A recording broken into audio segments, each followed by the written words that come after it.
Corren tiempos en los que la fuerza de una idea se mide por las personas que es capaz de sacar a la calle en manifestación, representantes políticos de todo signo, ofreciendo cifras de asistencia en la mayoría de los casos exageradas, usan la voluntad de expresión de la ciudadanía para dotar de contundencia a su argumentario político. No obstante, llama la atención que todos ellos hayan olvidado que el consenso más sólido que han mostrado los españoles es su repulsa a la violencia. Si hubiera que elegir un adjetivo para España según sus manifestaciones, este sería sin duda pacifista. La ciudadanía española llegó a asombrar al mundo por ello en 2003, cuando hasta 600 ciudades de todo el mundo se llenaron de protestas contra la inminente guerra de Irak. España se convirtió en eje de la más visible repulsa internacional. La política exterior de Estados Unidos no la pueden marcar los manifestantes de Barcelona, llegó a afirmar George W. Bush, impulsor de aquel conflicto y creador de la teoría de las inexistentes armas de destrucción masiva con la inestimable colaboración de José María Aznar y Tony Blair. George W. Bush, en 2003 la política exterior de Estados Unidos no la pueden marcar los manifestantes de Barcelona. Más de 1,3 millones de personas dijeron no a la guerra en la ciudad condal, según la Guardia Urbana, más de 1 millón en Madrid, medio millón en Valencia,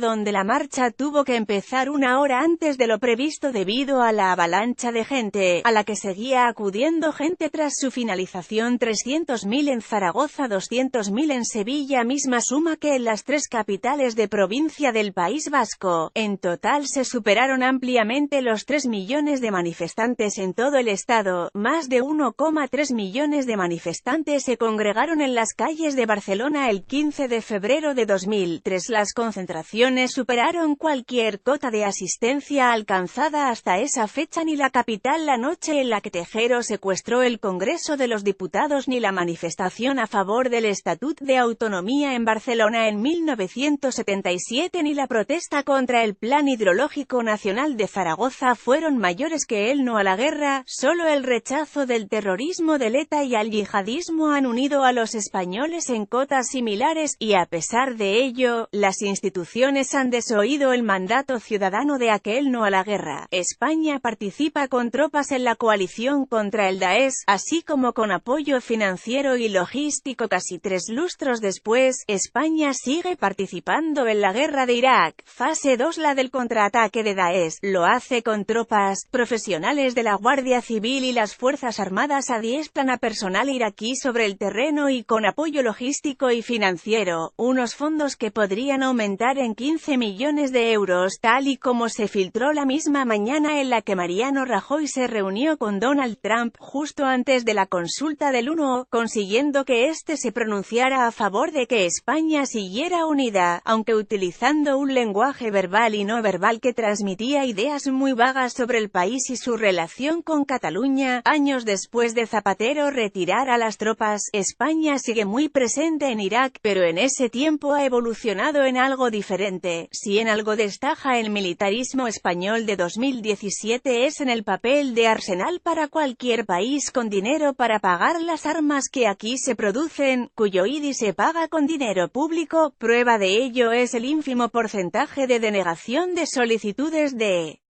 exportación de armas que tiene la Junta Interministerial del Gobierno al cargo del asunto, la JIMDDU, siempre en torno al 1% anual. Este órgano tiene el deber de vetar los envíos a países en conflicto o donde se violen los derechos humanos, ya que violarían la propia ley española de comercio de armas. Un insurgente yemení apunta un lanzacohetes C-90, producido por la empresa española Instalaza y vendido en un principio a Arabia Saudí. A pesar de ello, uno de los principales clientes de la industria de la muerte española es Arabia Saudí, acusada por Naciones Unidas y UNICEF de provocar la mayor catástrofe humanitaria del mundo con sus bombardeos en Yemen, que han asesinado a 10.000 civiles, hiriendo a otros 50.000. El brote de cólera que asola el país es el más mortífero brote de cólera del que se tienen registros históricos, con 2.100 muertos y más de 750.000 infectados. bomberos, según los datos de la propia ONU publicados en septiembre. Objeción de conciencia a la guerra ilegal. La hipocresía política hizo tope en la Comisión de Defensa del Congreso de los Diputados a finales de septiembre, cuando todos los grupos, incluido el PP, pidieron al gobierno que aumentara los controles para asegurar que las armas que vende España no se utilizan contra la población ni en violaciones de los derechos humanos. En la misma sesión, PP, PSOE y Ciudadanos votaron en contra de un veto explícito a la venta de armas a Arabia Saudí, acusada de violar los derechos humanos sistemáticamente contra sus propios ciudadanos. Al menos 66 personas han sido decapitadas en lo que va de 2017, según Amnistía Internacional, y de cometer crímenes de guerra en Yemen. La ley española permite objetar a la práctica del aborto, pero no a colaborar con una guerra donde se cometen violaciones de derechos humanos. El tráfico de armas hacia la monarquía absolutista islámica tiene uno de sus focos en el puerto de Bilbao. Allí, en uno de los despliegues rutinarios de seguridad por la carga de material peligroso en el que participan retenes de seguridad de los bomberos, uno de ellos se plantó. Por la numeración de los contenedores podían ser proyectiles con cabeza explosiva, detonadores, armamento. Cuando pregunté a los responsables me dijeron que, efectivamente, había bombas y proyectiles, y Nacho Robles, de 41 años y padre de 2 hijos, comunicó a sus superiores que no custodiaría un envío de armas por motivos de conciencia, quedando a la espera de nuevas órdenes. Los hechos ocurrieron en marzo. 6 meses después, el expediente que le abrió la Diputación de Vizcaya está a punto de cerrar su primera fase de investigación. Podría acarrearle hasta 4 años de suspensión de empleo y sueldo. En su expediente, el instructor ha pedido la opinión de un constitucionalista sobre su caso. No obstante, su rechazo ideológico a la guerra no tiene cabida en la legislación española. El bombero vasco Inacho, que se negó a participar en un retén que debía custodiar un envío de armas hacia Arabia Saudí desde el puerto de Bilbao, la única que está constitucionalmente reconocida es la objeción de conciencia al servicio militar, explica a este medio Ana Valero, profesora de Derecho Constitucional de la Universidad de Castilla-La Mancha. Puede haber otras objeciones de conciencia, sí, pero tienen que estar recogidas en una ley. Existirán mientras la ley las contemple. ¿Cuál se ha regulado la objeción de conciencia en la práctica de abortos? Ahonda Miguel Ángel Presno, catedrático en la misma materia y profesor de la Universidad de Oviedo. Es decir, la ley permite objetar a la práctica del aborto, pero no a colaborar con